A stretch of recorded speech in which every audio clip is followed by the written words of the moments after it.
দেখাইবা না। পুরুষ আর নারী ব্যবধানটা শোনো।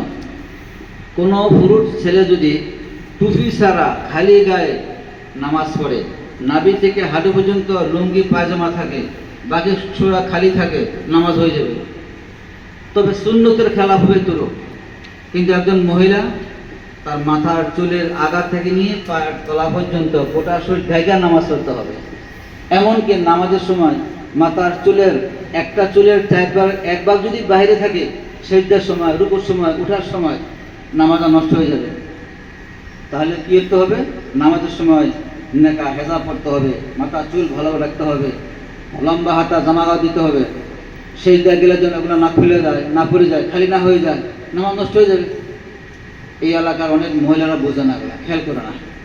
আরেকটা কথা তোমাদেরকে বলি, ইদানিং কিছু আলেমরা বলে নারী পুরুষ নামাজ একরকম। কথাটা ঠিক না।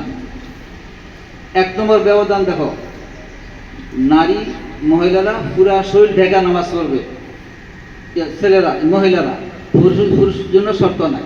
এক নম্বর।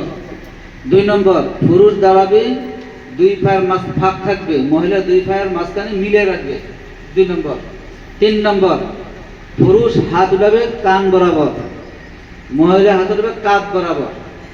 পুরুষের হাত থাকবে খোলা, মহিলার হাত থাকবে ওড়না বা হেজাবের নিচে তলে। বুঝতে পারছো নি? তাহলে পুরুষের মহিলা এক হইল কই? কি তোমরা কথা বুঝতে পারছো তো? বড় খেয়াল করবা।